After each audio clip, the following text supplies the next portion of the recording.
Hello everyone, कैसे हो। और एक वीडियो में स्वागत है। तो आप लोगों ने सुना होगा कि हमास और इजराइल के बीच एक बहुत ही खतरनाक तरीके की जंग जारी है, जिसमें सैकड़ों लोग मारे गए हैं, सैकड़ों हजारों लोग मारे गए हैं।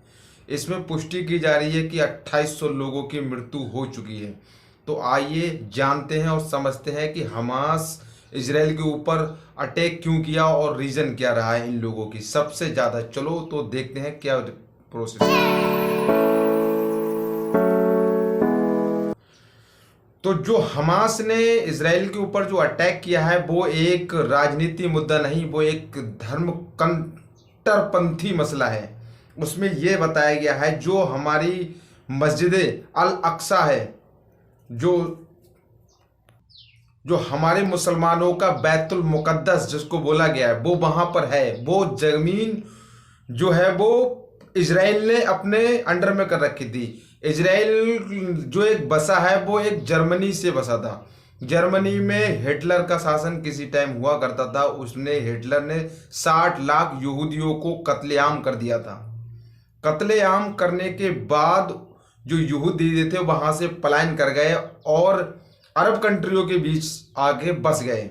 तो फिलिस्तीन के कुछ एक ऑटोमन एम्पायर थे, वो टाइम में आकर ये वहां पर बस गए। इन्होंने थोड़ी सी जमीन को कब्जा किया और उस कब्जे करके वहां पर ये अपना जीवन काटने लगे। धीरे धीरे फिलिस्तीन पर इन्होंने उस फिलिस्तीन की जमीनों को कब्जा करना स्टार्ट कर दिया।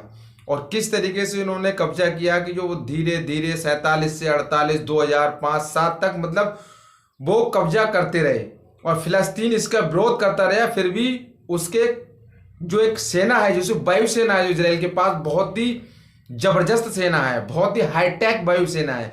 उसने अपनी ताकत के दम पर फिलिस्तीन को पूरा घेर लिया।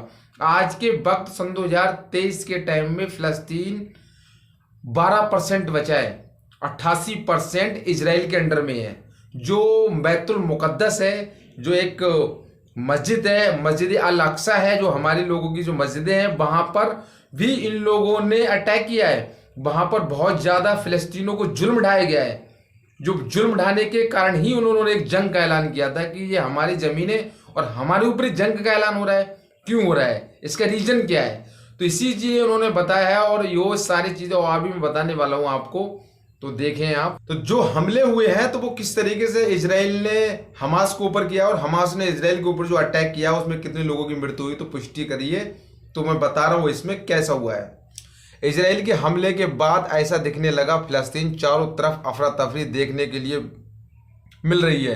दिल दहलाने वाली तस्वीरें सामने आ रही है। इजराइल और हमास के भीषण युद्ध जारी है। इस भीषण युद्ध में कम से कम 4000 लोग मारे गए हैं। युद्ध की शुरुआत शनिवार को हुई थी, जब हमास द्वारा इजराइल में 5000 से अधिक रॉकेट दागे गए थे। इस हमले के बाद पीएम बेंजामिन नेतन्याहू ने ऐलान किया कि अब जंग की शुरुआत हो गई है, इस युद्ध में इजराइल जीतेगा। ये इजराइल के पीएम ने बोला था हमास के खिलाफ। हमास के हमले के बाद इजराइल की हवाई बमबारी के कारण गाजा में हजारों फिलिस्तीनी विस्थापित हो गए हैं। इजरायली सेना ने दावा किया है कि उसने 1500 हमास आतंकवादियों के शव बरामद किए हैं। गाजा के मौत का आंकड़ा और बढ़ने का अनुमान है, क्योंकि इजराइल ने इसकी घेराबंदी कर दी है, जिसमें भोजन बिजली की सुविधा पूरी तरीके से नष्ट कर दी गई है। भोजन की सारी लाइनें कट कर रखी हैं, बिजली की भी लाइन कट कर रखी है, भोजन खाना पीना सब कुछ सुविधाएं रद्द कर रखी हैं इजराइल ने। यूएन के मुताबिक गाजा पर इजराइल बमबारी ने शानदार शनिवार से 1000 घरों को नष्ट कर दिया है और क्षेत्र में कई लोगों को पानी, बिजली और चिकित्सा आपूर्ति की गंभीर कमी का सामना करना पड़ रहा है इजराइल और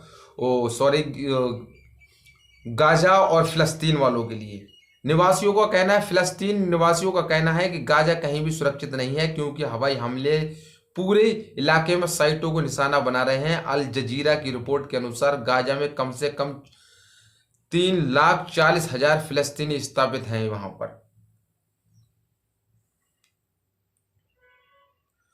पूरे एल्बम में इजराइल हवाई हमलों के कारण कम से कम 12,600 घरों को नुकसान हुआ है। युद्ध के बीच इजराइल के राष्ट्रपति का इसहाक अर्जुआन ने कहा कि हमास के खिलाफ युद्ध और लंबा होगा। इजराइल के इजराइल के राष्ट्रपति व्लादिमीर पुतिन ने कहा है कि ये जंग जब तक जारी रहेगी जब तक हम हमास के सारे ठिकानों, सारे आतंकी हमलों को ठिकाने से ना लगा दें। तो ये ऐसा उन्होंने बोला है। फिलहाल मेरा जो सपोर्ट है वो भाई किसी मजलूम या फिर बेबस बेसहारा के खिलाफ होना चाहिए जो कमज़ोर हैं। फ़िलिस्तीन अपनी हक की लड़ाई लड़ रहे हैं, ना कि किसी हक की हो। उनकी ज़मीनों को ज़बरदस्ती इजराइल वालों ने छीना है, तो वो उसकी हक की लड़ाई में आप भी सपोर्ट करिए। और आपको हर अपडेट मैं अभी जल्द से जल्द लाता रहूँगा और देता रहूँगा। तो आपको कैसा लगा ये वीडियो कमेंट सेक्शन में ज़रूर बताएं।